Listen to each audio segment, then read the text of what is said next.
por estar con nosotros aquí en Hola Honduras. Hoy 26 de junio, gran expectativa lo que existe en Honduras. Sabemos que es un día crucial en la historia del país porque justamente hoy en Nueva York se va a leer la sentencia en contra del expresidente Juan Orlando Hernández. Pues todo apunta a que lo menos que puede recibir el exmandatario es una cadena perpetua, pero lo que tiene realmente perplejos a todos es la cantidad de la confiscación de bienes que ha pedido la Fiscalía. Y es que escuche bien usted, está solicitando la confiscación de bienes por una cantidad de 25,000 millones de dólares. ¿De dónde sacó esa cifra? Eso, bueno, lo vamos a develar luego, después de la lectura de la sentencia, cómo se calculó toda esta gran cantidad de dinero.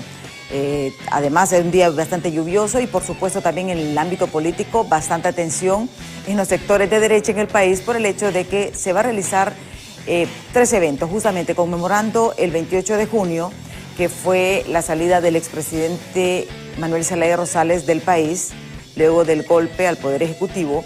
Pues se reúnen varios eventos, concluyen, pero la derecha lo ve como una amenaza. Y se ha criticado mucho justamente lo del foro de Sao Paulo, pero también se realiza el foro social de la CELAC y hay otro evento. Son 3 eventos en uno. Hoy vamos a hablar con uno de los participantes en uno de estos foros, justamente el exministro de Panamá, Héctor Alemán, el ex viceministro de Panamá, y con él vamos a conversar realmente sobre estos temas y también va a estar con nosotros el analista de gobierno Gilberto Ríos para conversar sobre este tema, aclarar estas dudas. La derecha está muy enfilada y tratando de ver como algo bastante atentatorio en contra del sistema democrático de Honduras. ¿Qué tan cierto es esto? Esto es lo que vamos a develar en breve, pero usted nos puede sintonizar a través de todas nuestras plataformas digitales. Estamos en vivo a través de los canales de BTV, también a través de nuestra página web www.btv.com.hn, por supuesto a través de YouTube, Facebook y por supuesto nos puede sintonizar a nivel nacional a través de nuestra radio oficial de noticias del Grupo BTV, La Acción Radio, la 92.5 FM, la 95.9 en Tela y la Seibi 95.1 a nivel nacional. Así que no tienen ninguna excusa para estar debidamente informado aquí en los canales de BTV. A continuación, Diálogo de Impacto.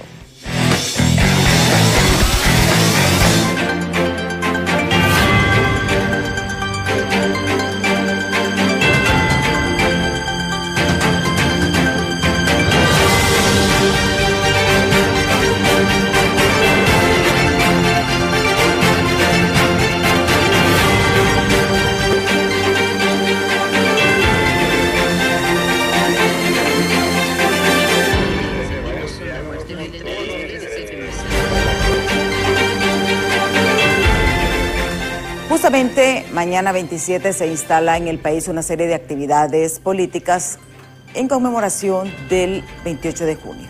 Son 3 eventos en uno los que se van a realizar aquí en el país. Y uno de ellos es justamente el Foro de Sao Paulo, que se reúne el 27 y 28 de junio aquí en el país. También se reúne el Foro Social de la CELAC, que van a hacer bastantes análisis. Y esto para conmemorar 15 años de la salida del expresidente Manuel Zelaya Rosales del país. Esto recordando pues y conmemorando el golpe. ¿Quiénes van a estar presentes en este evento? Según la información oficial que tenemos, pues va a estar el expresidente de Argentina, Alberto Fernández.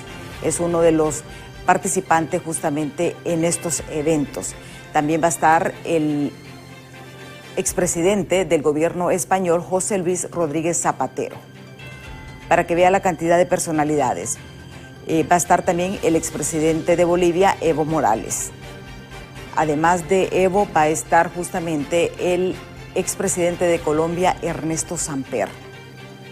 Esto pues son parte de este listado de personajes que van a estar justamente en este tipo de celebraciones. Aquí en estudio están con nosotros justamente, van a estar 2 invitados. Va a estar el exministro de Panamá, Héctor Alemán, y también el asesor político,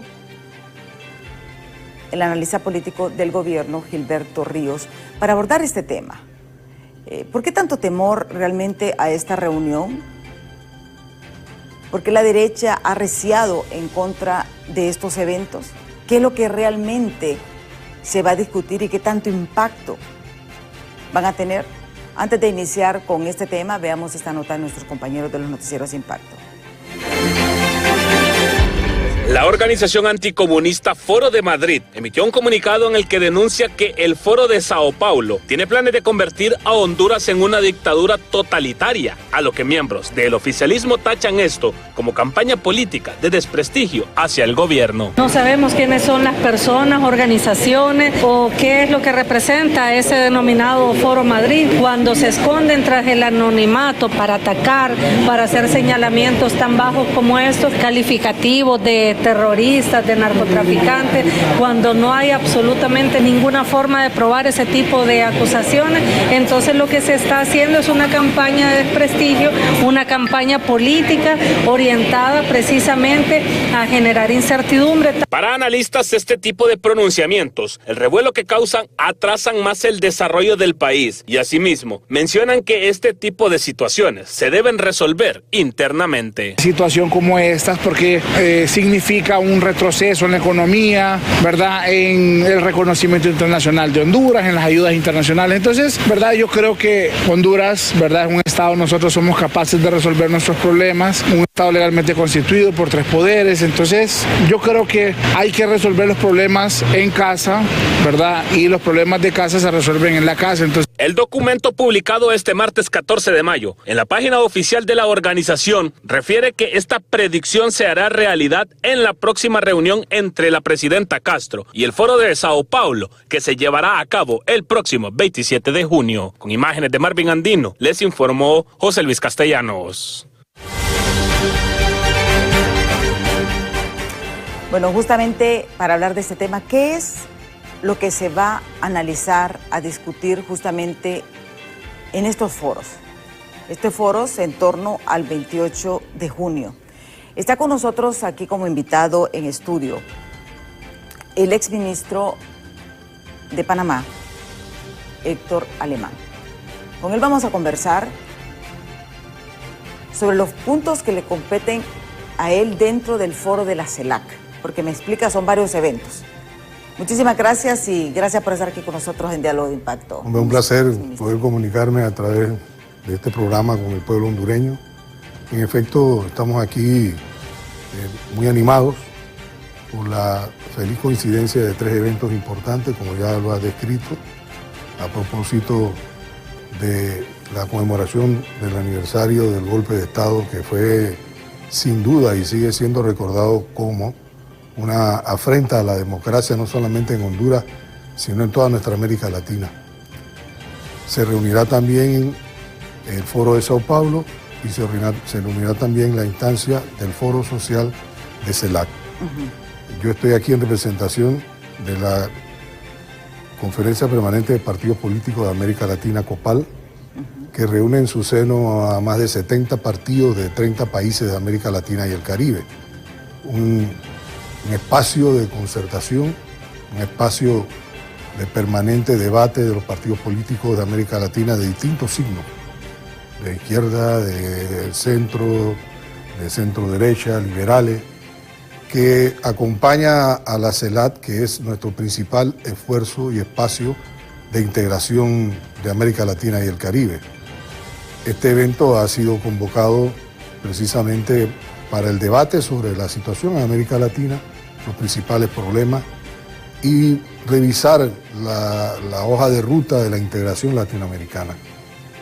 Por eso estamos aquí en representación de los partidos políticos de América Latina, en el entendimiento pleno de que la integración también pasa porque podamos mantener contacto permanente con el movimiento social en América Latina. Las organizaciones sociales de Honduras son coorganizadoras de este evento que pretende precisamente hacer y mantener esa conexión entre los pueblos de América Latina, sus organizaciones sociales, sus partidos políticos y sus dirigentes. Aprovechando también la feliz coincidencia de la presidencia de la compañera Xiomara, que además ocupa la presidencia por tempore de la CELAC. Sí. Interesante porque América Latina realmente convergen casi los mismos problemas. Tenemos casi los mismos problemas casi todos los países. Definitivamente que sí, precisamente por el rezago en el desarrollo de nuestros países y por la poca efectividad en muchos casos de la gobernanza en nuestros países y por el poco apego de muchísimos partidos políticos, dirigentes, gobernantes a los principios básicos de la democracia. Nosotros consideramos que hay que fortalecer la democracia por una democracia social, una democracia incluyente, una democracia participativa, que precisamente pueda estar en condiciones de hacerle frente a los problemas que nos son comunes en América Latina y el Caribe. Los problemas de la pobreza extrema, los problemas de la desintegración, los problemas de la corrupción y los problemas que en este momento impiden un desarrollo pleno y equitativo en nuestra América Latina. Sí. Aquí algo importante que usted nos ha dicho es el hecho de que se ha satanizado que todos los eventos es como de izquierda, ¿verdad? Pero usted nos dice aquí, venimos a analizar situaciones de América Latina y en todas las perspectivas, hay de todos los partidos políticos. Claro que sí, yo le digo, nuestra organización tiene más de 70 partidos políticos de todos los signos en América Latina y el Caribe. Y es lo que debemos propiciar, espacios de encuentro entre los latinoamericanos y caribeños para constituir realmente esa unidad, esa que soñó Bolívar, esa que tenemos pendiente los latinoamericanos. Europa es un continente integrado, con un espacio común, con tolerancia a las distintos espacios ideológicos y políticos. ¿Por qué en América Latina y el Caribe no podemos construir nuestra unidad, nuestra integración que favorece a todos los sectores, a todos los habitantes de América Latina? Unida América Latina y el Caribe, somos un espacio poderoso, un espacio que puede aportar a la integración del mundo y a generar también un mundo mucho más capaz de poder convivir en paz. América Latina y el Caribe hoy somos un espacio de paz, el único continente en donde no hay guerra, pero la paz también debe interpretarse no solamente como la ausencia de guerra, sino la posibilidad de construir bienestar para todos, construir sociedades equitativas, ser capaces de enfrentar los principales males que afectan a nuestros pueblos. Y eso para nosotros es seguir construyendo paz. No nos conformamos con la ausencia de conflictos y de guerra. Tenemos el reto de construir sociedades equitativas, con oportunidades para todos. Y eso no tiene, esa tarea, ese objetivo, esa misión, no tiene ningún color político ni ideológico. Es una tarea de todos los latinoamericanos y caribeños. Sí. Y eso es lo que estamos construyendo en CELAC. Y a eso venimos hoy a Honduras, a las diferentes organizaciones sociales de América Latina y el Caribe, a insistir en estos propósitos. Sí. Ya está aquí con nosotros Gilberto Ríos, que es analista de gobierno, para explicarnos. Son 3 eventos los que se reúnen, justamente nos explicaba don Héctor antes de que tú vinieras. Y bienvenido a Tegucigalpa. Bajo la lluvia. Sí, entonces, son 3 eventos los que se realizan simultáneamente. Sí, bueno, varios eventos. Buen día. ¿Cómo está, hermano? Emma, gracias por la invitación. Varias instancias están ahora presentes en Tegucigalpa, no solo CELAC Social, que es la innovación bajo la presidencia pro tempore de la presidenta Xiomara, obviamente el Foro de Sao Paulo, que digamos es el que más llena de expectativas, ¿verdad? y de controversias, porque nos vienen a enseñar, les decía yo, las recetas de cómo comer niños, cómo cocinarlos y todo eso, ¿no? Según las teorías de Anduray y todos los demás amigos del Partido Nacional que se han dedicado a hacer una campaña fuerte, la verdad, en contra del foro, incluso a promover movilizaciones en contra del foro. Hay un ejército por la paz hoy que se va a congregar, no sé, bueno, llegaron la vez pasada 5 carros y 16 personas, los contamos así en las tomas, y bueno, no tiene eco ese movimiento antiforo. Luego está la Red de Intelectuales y Artistas en Defensa de la Humanidad, que es un cónclave bien importante porque ahí la verdad es que hay mucho pensamiento de los más importantes intelectuales de América Latina. Va a estar también, obviamente, gente de Honduras ahí aportando ideas, Pero también se reúne, también está convocado representantes de la COPAL, que es la Conferencia de Partidos Políticos de América Latina. También está presente la Internacional Antiimperialista, que es una instancia que fundó el presidente Zelaya y que tiene una gran cantidad de suscriptores también a nivel de Latinoamérica. Y bueno, y algunos invitados especiales también de Casa Presidencial a propósito de los 15 años del golpe de Estado y del nacimiento de la Resistencia Popular, semilla de la refundación, ¿verdad? El Partido Libertario. ¿Cuánto tiempo va a durar todas esas actividades? Bueno, comienzan desde hoy. De hecho, hay algunos foros de derechos humanos hoy. Ya el foro de Sao Paulo comienza mañana y el viernes, ¿verdad? Y el sábado todavía hay algunos eventos de la CELAC Social, o sea que hasta el sábado vamos a tener eventos aquí en Tegucigalpa. Ya circuló la inscripción por los que están preguntando de cómo llegar. Igual se pueden llegar a inscribir ahí mismo. Va a ser en el complejo Plaza San Martín, ¿verdad? En 3 hoteles, en el San Carlos, en el San Martín y en el General. Hay ya salones dispuestos, ¿verdad? Bien identificados para que nadie se vaya a perder. Pero pueden entrar al debate que mejor les parezca. Digamos que las partes cerradas del evento solo son las del grupo de trabajo del foro, que es básicamente las direcciones de los partidos políticos, que sí se reúnen a sesionar y a un espacio de mayor confianza para comentar lo que está pasando en nuestros países. Y ese es el único espacio, digamos, donde no se puede acceder si no se es representante de un partido, pero eso se desarrolla aparte, ¿verdad? Todo lo demás es público, ya el programa circulado. Yo tengo una pregunta, porque sí. Todas las críticas y las personas a veces reciben solo información de un lado, ¿verdad? ¿Qué tan fuerte, lo del foro de Sao Paulo, qué tan impactante o qué tan determinante pueden ser las resoluciones como para cambiar un sistema democrático? Bueno, yo creo que es lo fuerte que pueden llegar a ser las ideas.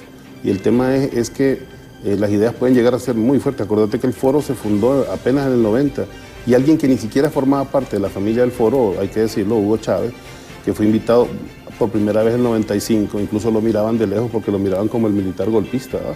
La izquierda latinoamericana, que además venía de pelear contra militares en dictaduras, entonces obviamente tenían un rechazo muy fuerte por él.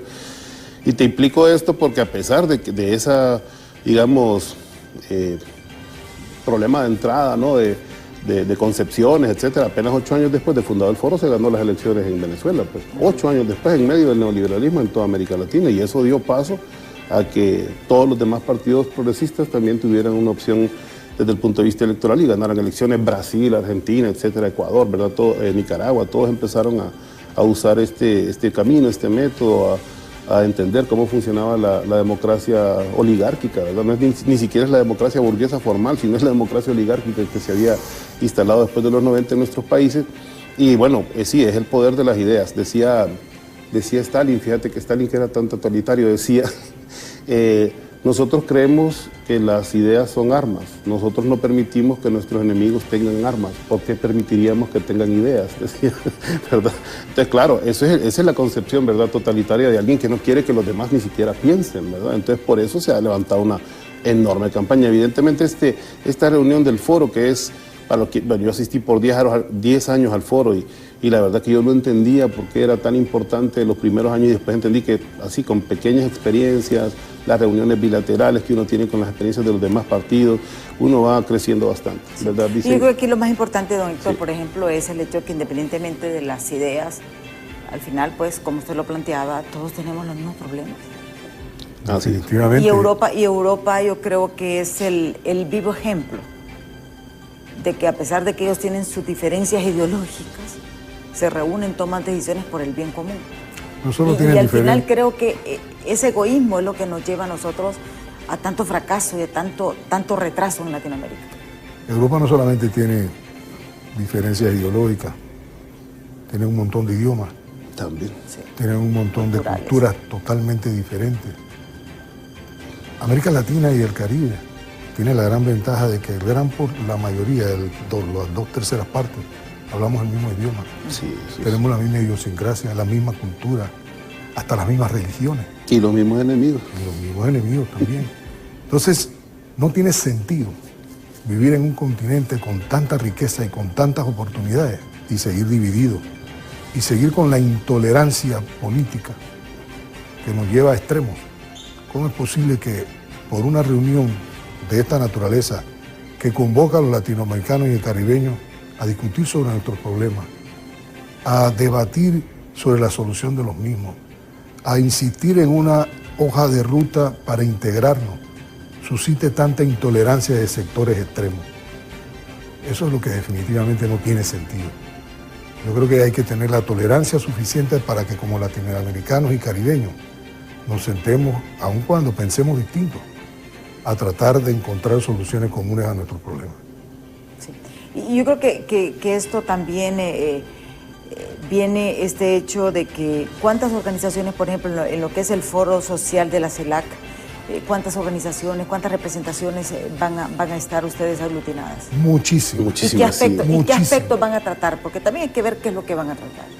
Pues van a haber diferentes foros. Hay un foro, por ejemplo, de estudiantes, hay un foro juvenil, hay un foro sobre los temas inherentes a la lucha de la emancipación de la mujer, hay foros sobre el tema ambiental, hay foros sobre y debates sobre lo que son los principales problemas que afectan a nuestros países, el tema de la pobreza extrema, la integración latinoamericana, los problemas migratorios, en fin, las cosas que interesan a nuestro pueblo, las cosas que hoy impiden su desarrollo pleno, la falta de que encontremos espacios realmente democráticos y que defendamos la democracia, el uso de los sistemas judiciales para perseguir políticamente a dirigentes, el famoso lawfare, en fin, los temas que son de la agenda política de América Latina y que nuestro pueblo,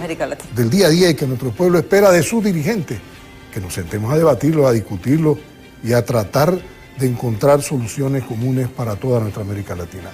Los organismos supranacionales como la CELAC, que es un espacio, el espacio más importante de integración en América Latina y del Caribe, heredero de otros espacios que anteriormente nos han precedido, nos invitan a sentarnos, a discutir, a debatir.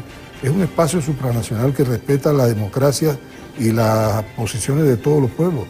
En CELAC confluyen, y que es su principal instancia, todos los presidentes, los jefes de Estado de América Latina y del Caribe, sin importar cuál es su posición política o ideológica, sencillamente respetando la soberanía popular de los pueblos que los eligieron.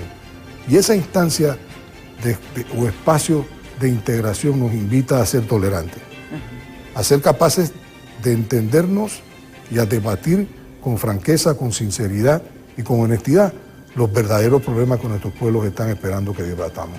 Sí. Gilberto, ¿se han invitado actores diferentes a los gobiernos a estos eventos? Bueno, es que en realidad, como bien planteaba aquí el compañero, la verdad es que la diversidad de pensamiento político dentro del foro es bien amplia. Es decir, además de que hay personas, digamos, de pensamiento ideológico socialista, muy definido, digamos, a la izquierda, hay también socialdemocracia, hay liberales progresistas, por decirlo, o liberales incluso, si los usamos por la práctica, pero o de pensamiento algunos más conservadores, digamos. Y en esa diversidad hay riqueza también, claro, ¿verdad? Porque nosotros, es como en el Frente Nacional, pues cuando nosotros nos juntamos con el Partido Liberal, o sea, los que veníamos del movimiento popular y la izquierda no sabíamos nada de política electoral, y los liberales lo sabían todo, ¿no? Pero no sabían también ellos de la conspiración, ¿verdad? De la izquierda, que la izquierda es conspiradora, tiene un acervo cultural enorme, tiene bien claro quién es el enemigo, tiene un posicionamiento geopolítico definido. Es diferente, ¿no? Creo que hubo un ganar-ganar ahí. O del movimiento popular, que integró también al Frente, que fue el que nos enseñó a pelear, ¿no? A tirar un árbol en medio de la calle, llantas y protestar. O sea, toda esa riqueza y esa diversidad siempre te trae nuevas ideas, nuevos pensamientos y por supuesto nuevas perspectivas, que es lo que más estamos necesitando. La crisis de Occidente es fuerte en general. O sea, la crisis, el presidente Zelaya primero planteaba la crisis de las democracias liberales, ¿no?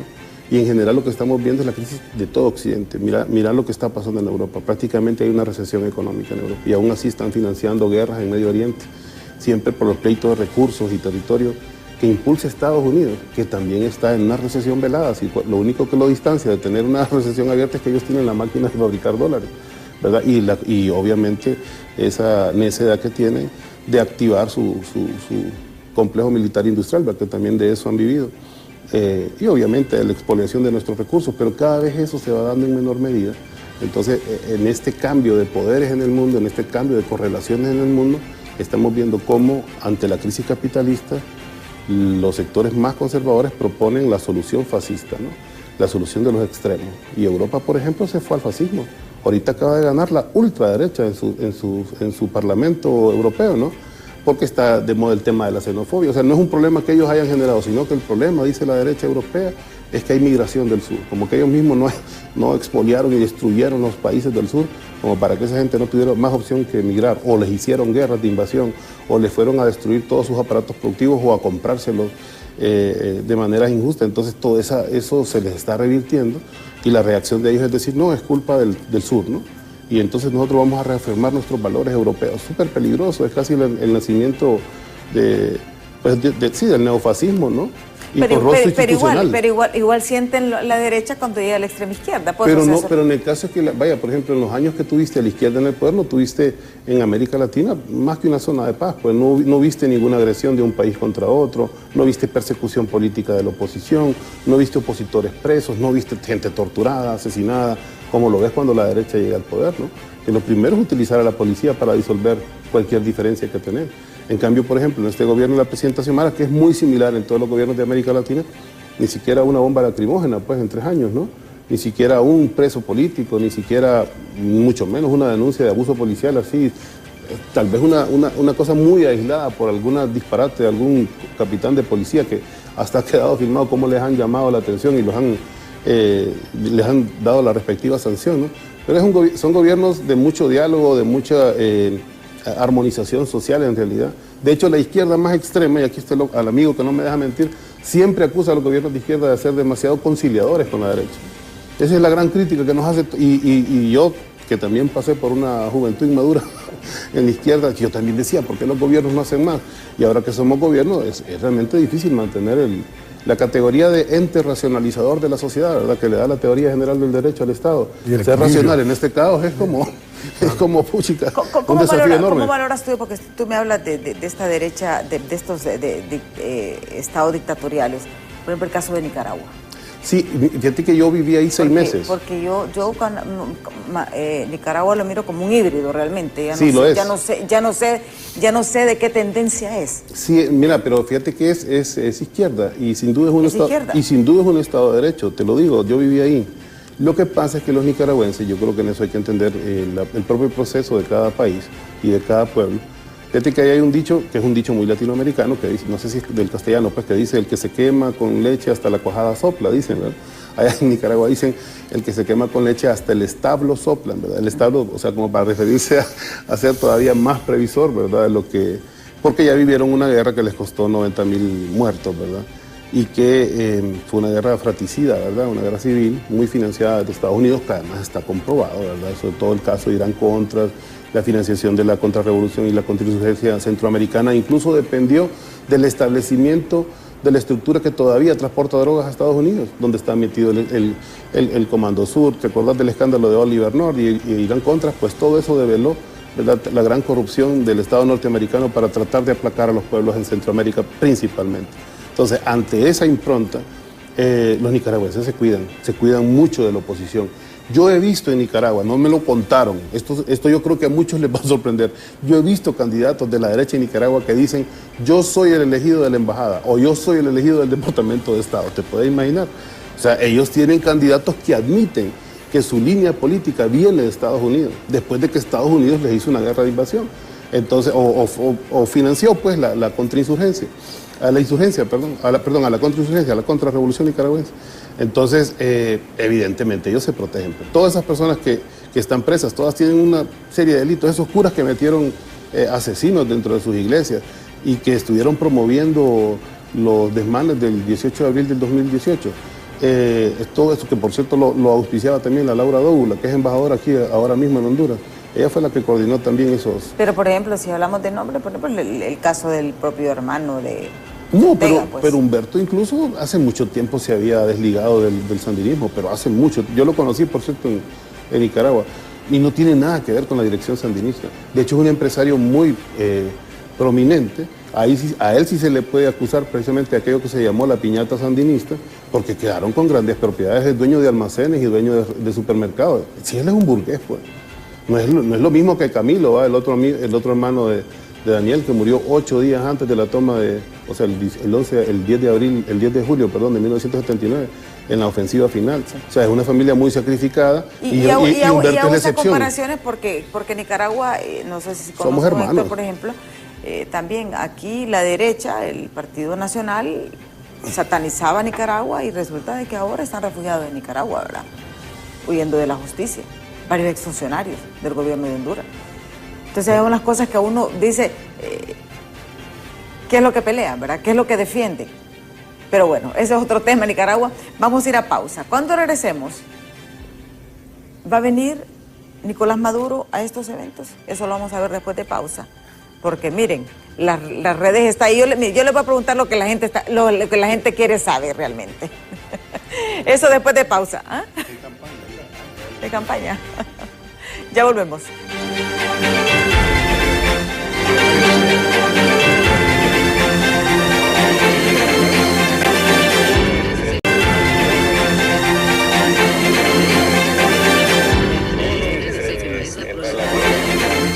Tenemos aquí como invitados a Héctor Alemán, pues él es exministro de Panamá y es miembro y va a participar en el Foro Social de la CELAC. También está Gilberto Rías, analista de gobierno, explicándonos sobre todas estas actividades y también aclarándonos ciertos puntos sobre el Foro de Sao Paulo, que es lo que ha generado bastante expectativa realmente, especialmente entre la derecha del país. Yo les consultaba. ¿Va a venir Maduro, Nicolás Maduro, el presidente de Venezuela, o no va a venir? No, en este caso Nicolás Maduro, el presidente venezolano, no puede estar presente porque el 28 de julio están en elecciones en Venezuela, o sea que ahorita está en plena campaña. Bueno, del 28 al 28 exactamente un mes, ¿verdad? 4 semanas. Y creo que ya hubo cierre, más bien, o ya va a haber cierre de campaña en Venezuela, pero obviamente toda la labor política debe realizarse todavía allá en estos días y no va a estar presente. Pero sí va a estar presente en espíritu, ¿no? Y obviamente va a haber una delegación venezolana, está el vicecanciller Rander Peña, ¿verdad? Ya presente, que es de los cuadros más importantes, jóvenes, por cierto, de la Revolución Bolivariana, un gran amigo también de Honduras, y ya nos ha visitado también en otras oportunidades y hoy pues a actualizarnos desde la perspectiva venezolana, que es lo que está pasando en el continente. Bien importante porque Venezuela es un país que está tan a la vanguardia ahora mismo del proceso latinoamericano, que pasa muy informado, con mucha relación con Oriente, ¿verdad?, del planeta, y también con África, ¿no? Una visión geopolítica mucho más integral. Entonces, por eso también es importante la presencia de ellos en este evento. Sí. ¿Delegaciones de qué países vienen ahorita? De todos los países, incluso de Estados Unidos, viene gente de Canadá, viene gente de Europa. ¿Viene gente de Estados Unidos? Claro que sí, viene la Internacional Antiimperialista y ahí hay norteamericanos, y también viene la Internacional Socialista, que es amiga nuestra, y van representantes y sobre todo son norteamericanos los que vienen, sí. La Alianza Progresista. La Alianza Progresista también está presente, y también creo que representantes del PIE, ¿no?, que es el Partido de la Izquierda Europea. Sí, o sea, entonces, la verdad es que es bien integral la visión del foro. Y te digo, no es un foro de uniformidades, al contrario, es un foro completamente de diversidades. ¿Va a ser intenso los debates? Sí. ¿Son intensos los debates? Muy intensos. Muy caliente. No tenés idea a la izquierda cómo es para pelear adentro. Muy intenso. Y eso es productivo, sí, así debe ser. La tolerancia del debate va a la luz. Nos permite encontrar espacios comunes. Sí. Eso hay que acostumbrarse a eso. No hay que tener temor al debate. Sí. Una vez que concluya, por ejemplo, el foro social de la CELAC, por ejemplo, que ustedes emitan algunas conclusiones, algunas recomendaciones, ¿qué impacto tienen esto ya en el momento de hacer negociaciones con tomar decisiones? América Latina, el Caribe y Europa. El Foro Social es un espacio que la CELAC ha instituido. Este es el segundo Foro Social, el primero fue en Argentina, precisamente para generar ese espacio de contacto entre quienes gobiernan y quienes reclaman una mejor sociedad para su pueblo.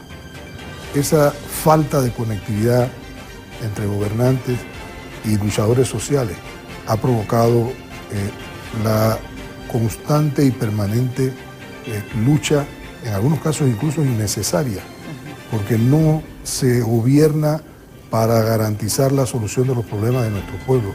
Se gobierna generalmente para atender las demandas de los sectores económicamente poderosos de nuestros países, de las transnacionales y de los organismos internacionales.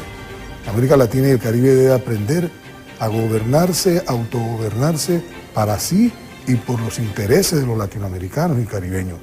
Y la construcción de ese camino no es tarea fácil. Y este espacio abierto por la CELAC es sumamente interesante, porque esa conexión nos permite que, por ejemplo, las conclusiones de este foro social sean escuchadas por los presidentes y los jefes de Estado de América Latina. La falta de esa posibilidad ha generado mayor distancia entre el movimiento social y quienes nos gobiernan. Y eso se traduce en eventos desestabilizadores en nuestra América Latina, en nuestra región, cuando lo que hay que evitarlo sobre la base del debate franco de ideas, del debate en torno a propuestas, de la tolerancia de poder encontrar la autocrítica en torno y ser capaces de ser autocríticos en nuestros espacios de gobernabilidad. Los partidos políticos, por ejemplo, hoy sufren una gran crisis en el mundo entero.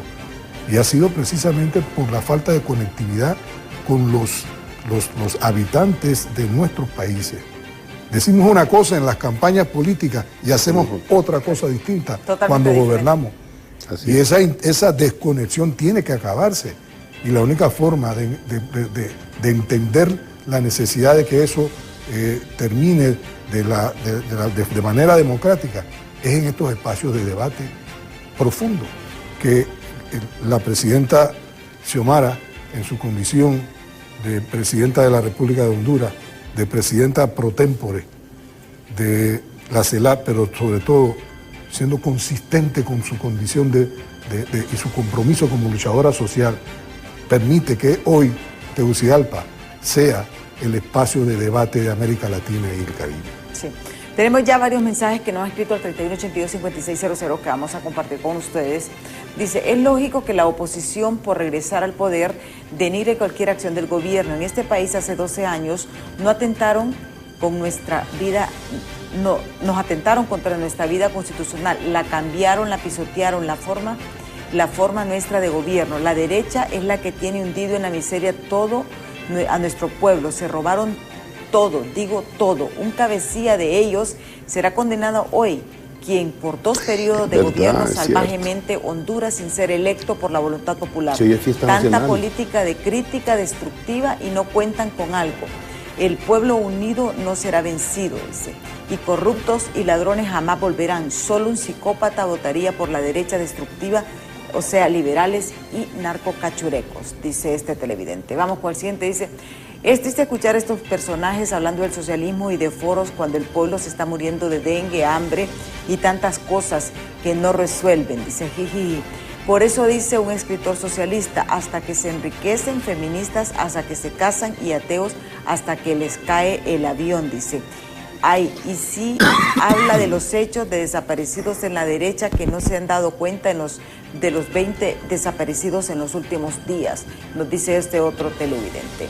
Dice, buenos días, licenciada, yo he cometido muchos errores en mi vida, pero mi peor error fue haberle dado mi voto a Xiomara Castro y pido perdón a mi familia que los convencí de votar por ella y ahora me reclaman oír el desastre que tiene este gobierno y lo que pretenden hacer con Honduras. Es de una familia Tala, seguramente. ¿Y qué opina el Grillo? Dice que en Nicaragua sacaron un dictador y ahora tienen otro dictador. Bueno, miremos los índices de desarrollo humano, es lo que yo te iba a decir. Pues.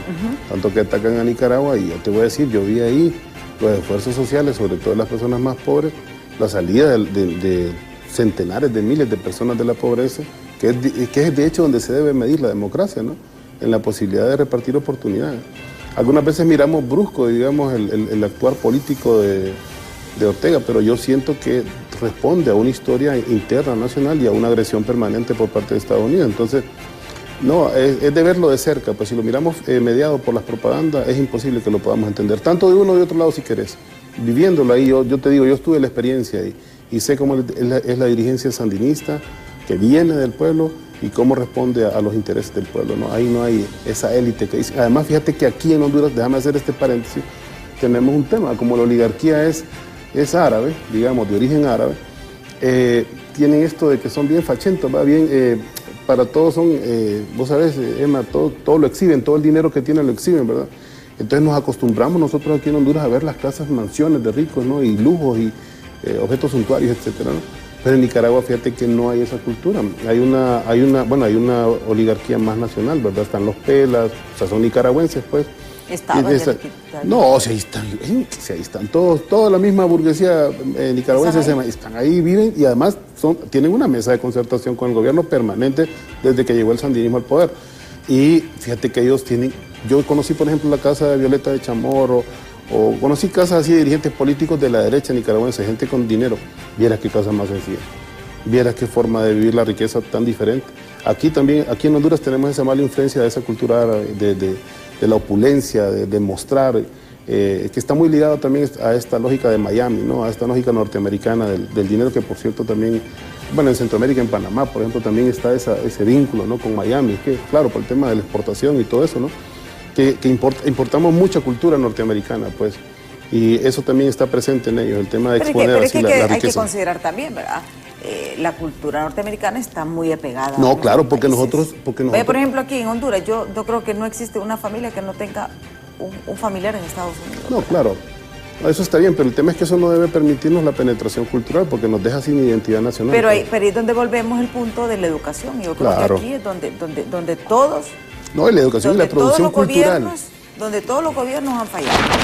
Sí. Aquí se compran armas, pero no se invierte en educación.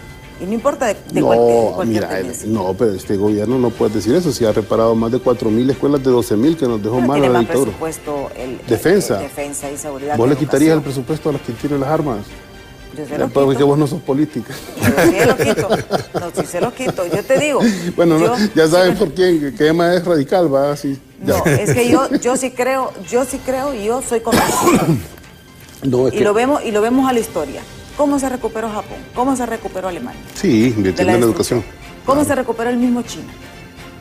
Todos los países del mundo. O sea, pero son procesos integrales. Invertir en educación, que es lo que no hacemos en América Latina. Costa Rica, por ejemplo, que incluso eliminó su ejército en su momento, claro. Mira, Costa Rica es el vivo ejemplo. Sí. Panamá también eliminaron el ejército. ¿Ustedes ya ves, también, ya ves. Sí. Y no se eliminó el ejército, no hay ejército. No hay ejército, ya ves. Pero estoy de acuerdo contigo, la forma de lograr verdaderamente equidad es con oportunidades iguales para todos. Y no puede ser posible que siga el pueblo sin una educación o con una educación mediocre, mientras que algunos sectores privilegiados envían a sus hijos a las mejores universidades del mundo. ¿Para qué? Para seguir reproduciendo una forma de gobierno y de ocupación. Entonces, ahí es donde está el problema. ¿Cómo construimos equidad? ¿Cómo construimos igualdad de oportunidades? Que un hijo de un obrero y un hijo de un empresario tengan la misma oportunidad de desarrollar su propia capacidad. Eso es lo que necesitamos nosotros construir en nuestro país. Y de eso estamos hablando. Y cuando hablamos de eso, obviamente, la élite económica oligárquica de nuestro país se espanta. Claro. Porque estamos atentando contra un modo de vida excluyente. De privilegio. Y de privilegio. Entonces es normal que se asusten, es normal que estén nerviosos, es normal que estén inventando cosas cada vez que los sectores populares, los sectores sociales, ¿verdad? Nos reunimos, nos sentamos y debatimos en torno a una América Latina y el Caribe más equitativa. Eso es tan sencillo. Sí. Yo te digo, para mí la educación es fundamental.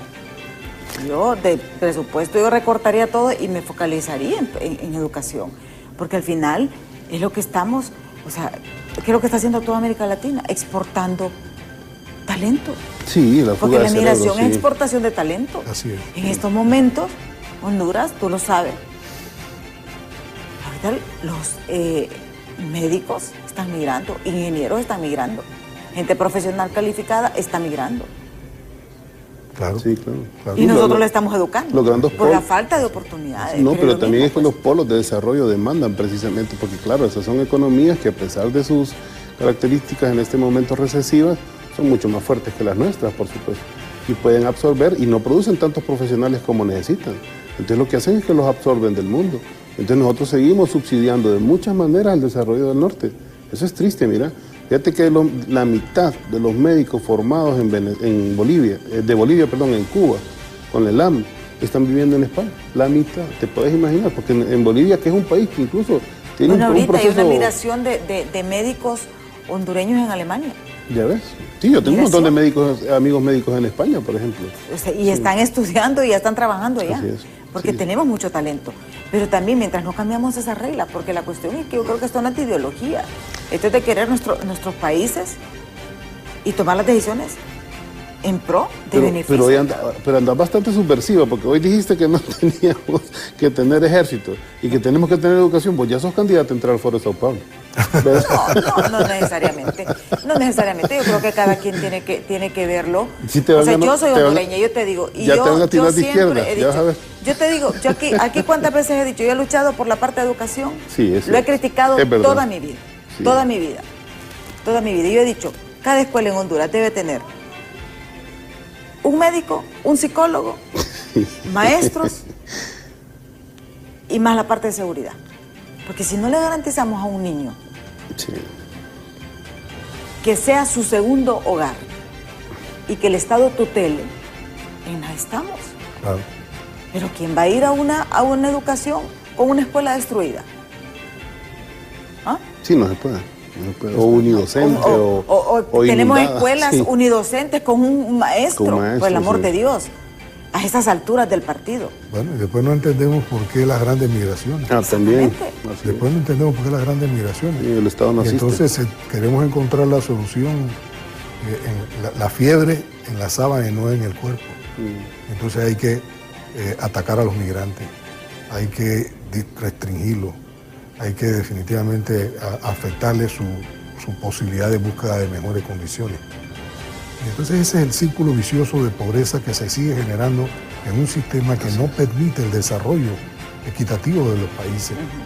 Y contra eso definitivamente estamos, y cómo no, y lo reafirmamos, estamos contra un sistema inequitativo. Y eso no es ideológico, eso no tiene nada que ver con la ideología, eso es con un derecho humano que tiene todos los países, todos los pueblos, a luchar por su posibilidad de desarrollo individual y colectivo. A mí me pasó una experiencia.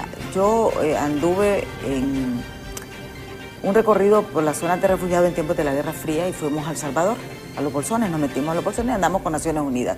Y aclaro, y me llamó poderosamente la atención algo cuando estábamos compartiendo, porque compartimos con todos los sectores ahí, ¿verdad? Y hubo algo que, ese acuerdo que logró en ese momento el FMLN con el gobierno, de que se permitía el acceso a las escuelas y que las escuelas eran sagradas y que los niños iban a las escuelas. Mire, eso es algo digno. Y por eso El Salvador está un poco mejor que nosotros en educación. Ellos llegaron a esos acuerdos, en Los Bolsones sabían esos acuerdos y ahí las Naciones Unidas nos ratificó. Sí hubo un acuerdo entre las comunidades y se lograba de que los niños sí fueran a las escuelas. No estoy tan seguro, sabes, que el sistema educativo salvadoreño esté mejor pero que yo el te digo, nuestro. en ese momento se garantizaba que el niño, a pesar de una confrontación ideológica, una lucha, una guerra civil, fueran a las escuelas. Ahí es donde es el punto que yo valoro. Ese es un punto en los acuerdos de paz. Sí, exacto. Sí. Entonces, eso, pero que se cumpla, esas son las cosas que nosotros necesitamos en América Latina. Claro. Que se garantice la educación, el acceso a la educación. Pues mira, lo que estás haciendo aquí ahora es como si tuviéramos en una sesión del foro. Es lo mismo. Estás cordialmente invitada. De eso estamos hablando. Ya te ponemos en un panel ahí. Sí, ¿Qué de marciano tiene discutir? Es que yo digo, sentido común. Claro. Sí. O sea, ¿cómo voy a progresar yo si yo no tengo la formación ni la capacitación? Y con tantos accesos ahora a la tecnología y eso. Exactamente. Pero fíjate que te digo, algunas veces estamos muy concentrados en la parte estructural y formal de cómo se debe dar la educación y la verdad es que los contenidos, por ejemplo, a mí me preocupan que no se hayan reformado tanto a nivel de primaria como secundaria. Mira, son unos contenidos además de viejos, ¿verdad? Que el conocimiento se está duplicando cada 3 años, imagínate. Cada vez que cuando sale un estudiante universitario ya el conocimiento ya ha avanzado muchísimo. Lo que tenés que formar es un investigador, una persona que esté... Pero están en el poder ustedes. Bueno, no de la universidad, ¿verdad? Acordate también que la Universidad Nacional es autónoma y está secuestrada hace mucho tiempo, ¿no? Y a pesar de muchos esfuerzos que se hicieron desde el movimiento estudiantil, que yo fui parte hace 20 años, la verdad es que va bien lento eso, ¿verdad? Y lo otro que va lento, hay que decirlo, es el sistema educativo nacional, ¿verdad? Aún con nosotros en el gobierno, porque lo que hay ahí es como cuando hablamos de salud. Acordate de las mafias que estás enfrentando. Estás enfrentando la mafia de los médicos especialistas, la mafia de las farmacéuticas, ¿no? Que son las que precisamente pelean para que haya más salud privada en el país. Y lo mismo pasa con la educación privada en Honduras. ¿Quiénes han saboteado la Universidad Nacional? Las 23 instituciones privadas de educación, 23 instituciones privadas de educación superior que hay en Honduras. Todas esas atentan todo el tiempo contra la educación pública. Y mientras no hay una conciencia del estudiantado y de la sociedad sobre esta realidad estructural de sobre todo te digo, de los contenidos de la educación, no lo vamos a poder superar. Pero estamos en ese camino, Emma. Mira, si vos evaluás estos 29, 30 meses de gobierno de la presidenta Xiomara, en relación a lo que han sido igual otros procesos latinoamericanos, es normal. O sea, no creas que Venezuela, o que Cuba, o que Bolivia, o que Argentina, o que Brasil, cuando comenzaron los primeros años fue... No, eso fue desnudar, ¿verdad? Desnudar todo lo que nos habían dejado el neoliberalismo y más o menos comenzar a avanzar. Lo que pasa es que tenemos una campaña muy fuerte. Casi nos culpan permanentemente de todo lo que nos dejó la narcodictadura. Entonces vamos poco a poco, no como al ritmo que nosotros quisiéramos, sí. Evidentemente. El tiempo se nos ha ido rápidamente. Don Héctor, su mensaje final. Pues mi mensaje final es que, lejos de que algunos sectores se asusten o se incomoden con el debate en América Latina, debieran participar, debieran ser capaces y tolerantes de aportar en este proceso de integración que a todos nos conviene. La integración en América Latina y el Caribe no tiene color ni ideología, favorece a todos y generalmente y paradójicamente los que más se van a favorecer son los empresarios. Así es. Porque al final que la integración sea efectiva es más posibilidades de negocio, es más posibilidades de exportación. ¿Y quiénes van a exportar? ¿Los trabajadores, los obreros? Los empresarios. Así es. Entonces lo que queremos es bienestar para todos, no es excluyente. Si los empresarios prosperan desde una concepción social y de desarrollo integral y equidad de los países, pues podemos convivir.